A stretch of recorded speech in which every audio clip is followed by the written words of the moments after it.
Here are 7 players who have 24 scoring titles between them and are the best isolation scorers in NBA history, in no particular order. Carmelo Anthony.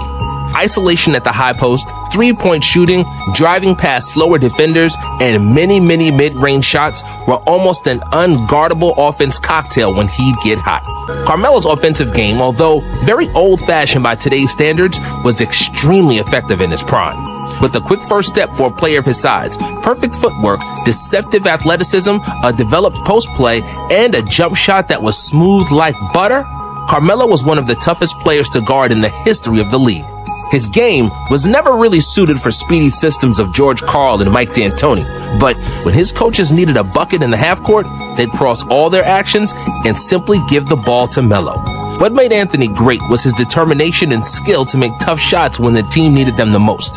He didn't care about pressure, and he treated the last minute just like he did the first quarter. Kobe acknowledged Melo, not LeBron, as one of the most challenging people he ever had to guard one-on-one because he was strong as a bull but had the finesse of a ballet dancer. James Harden. There are a lot of misconceptions about James Harden. The first one is that he doesn't play any defense, which is not true. The beard was great defensively in the last 2 playoffs. Charles Barkley says that he's all dribble. Also not true. Harden was second in assists per game this year. They say that James is not a winner and called him a prima donna for wanting out of Houston, when it's the organization who's been trading pieces without any sense just to get below the luxury tax.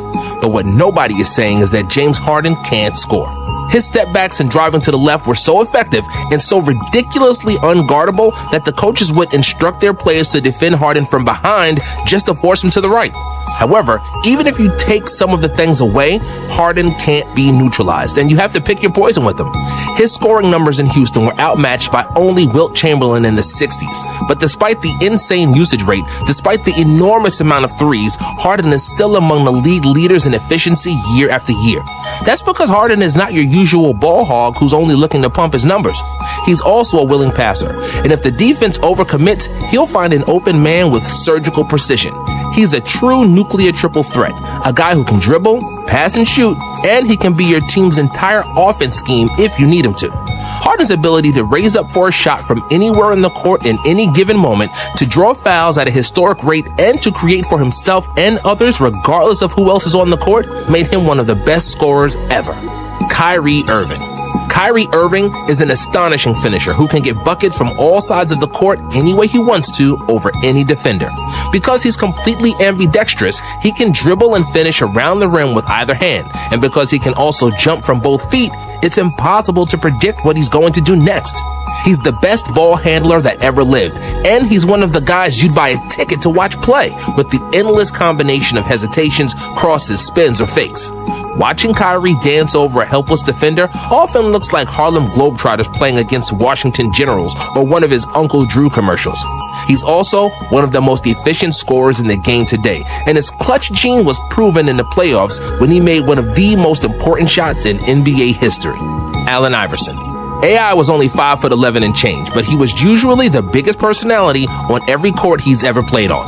A crowd magnet, an alpha male, a freak of nature, and one of the fastest NBA players ever.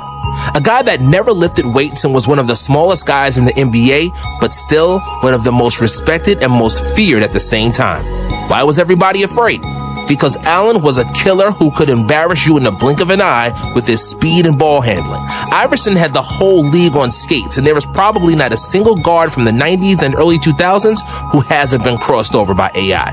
When he won the MVP in 2001, he used 38% of all Sixers possessions, which is why some people called him selfish, but also why many others thought of him as a god. His mantra was, shoot first, ask questions later, which maybe didn't look good for advanced statistics, but it was a guiding light for every small guard that came after him and believed it was possible to make it in a league of giants. Michael Jordan. Kenny Smith, MJ's former college teammate, called MJ the first transcendental athlete that had highly developed fundamentals. Kobe said that he wanted to emulate Jordan's technique because it was flawless. So what do you get when you have a man with a 48-inch vertical, with a flawless technique and a killer mentality? Not much. Only 6 rings, 5 MVPs, and about $1 billion from Nike alone, among other things. As a defender, you had to be exceptionally quick to stay in front of Michael, just so he doesn't embarrass you with his first step. But you couldn't only be quick. You had to be smart and disciplined to be able to cut off angles and driving lanes for Michael. So, if you were quick enough and positioned yourself well enough so that MJ can't get past, it meant only one thing. MJ's going to use his 48-inch vertical and simply shoot a jumper in your face. If he had to go against a bigger defender, MJ would go for a fadeaway, which was really impossible to defend. You could only hope that he misses. Jordan was called Air Jordan for a reason. The defender and MJ would jump at the same time, but Michael would simply stay in the air longer, wait for gravity to do its thing, and then shoot over the poor guy when his feet would touch the ground. MJ was built different, and there was not an effective way to guard him other than foul him to death like the bad boy Pistons. Kevin Durant. If you were building a perfect one-on-one player in some kind of Frankenstein laboratory, you'd probably want him to be an exceptional ball handler so that he can get wherever he wants to with his dribble. You'd want that he's a great shooter so he could consistently knock down jumpers over people. And then, if you really wanted to embarrass your opponents, you'd want him to be really tall and athletic. Or you could just ask for Kevin Durant, who combines all those things in one extremely deadly package. If you call right away, you'll get a couple of burner accounts for free. All joking and Michael Rappaport trashing aside, Durant is a proper cheat code, and from all the people we just named here, he probably gets his buckets the easiest. Nobody else is a 7-footer who can knock down pull-up hezzy Jimbos from 30 feet, which KD perfectly demonstrated against LeBron in both the 2017 and 2018 NBA Finals. I'm guessing that's the reason why they call him Easy Money Sniper. Kobe Bryant.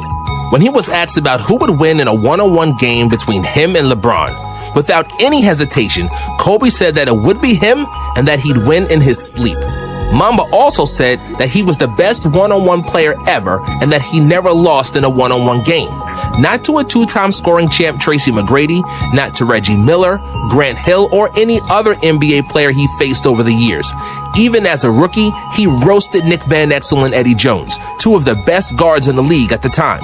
And even though his statement is debatable because of how good Jordan and KD are, I'd have to agree with him here.